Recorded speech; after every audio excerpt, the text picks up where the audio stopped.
New information that came in shows that Friday morning's earthquake was the strongest in New Jersey since a few weeks after the Revolutionary War ended. It's meteorologist Joe Martucci here. You'd have to go back to November 29th, 1783 to see an earthquake as strong as the one Friday morning, which was a magnitude 4.8, and then we had many aftershocks afterward, 29 to be exact. The main aftershock was a 3.8 at 5:59 p.m. on Friday. This was updated from what was previously a 4.0.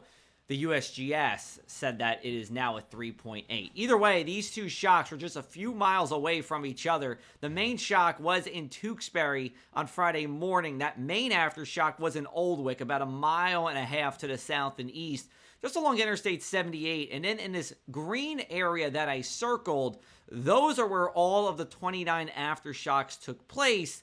The last one taking place at 8:16 a.m. on Saturday, at least as of Saturday afternoon. Now, we take a look at our earthquake magnitudes, and anything in the fours is still classified as a light earthquake. Still noticeable shaking, but it's pretty much right on the edge of where you have shaking with no damage and then shaking with some property damage.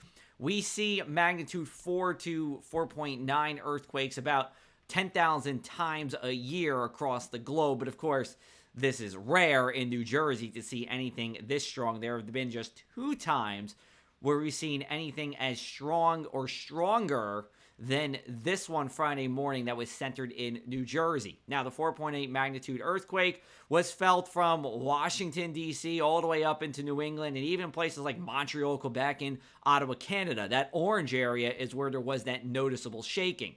Then we look at the main aftershock at 5:59 p.m., this one again in Oldwick, and there was a good amount of shaking, but it didn't extend as far as the one in the morning, and the shaking wasn't as noticeable as the one that was in Friday morning. Now, the Ramapo fault system was likely to blame for these earthquakes. It's a series of fault lines, which are shifts in the Earth's crust, breaks in the Earth's crust. And we have the Ramapo fault line, which is that long yellow line you see, that longest one there. But there are other fault lines within the fault system that was the focus for the earthquakes. And notice, too, that that main Ramapo fault line, that long yellow line, parallels Interstate 287. That's not by accident. That's because there is a shift in the Earth's crust and the makeup at that point. And Interstate 287 really is the line between the mountains and hills of northwest New Jersey and the more coastal plain that dominates most of the Garden State.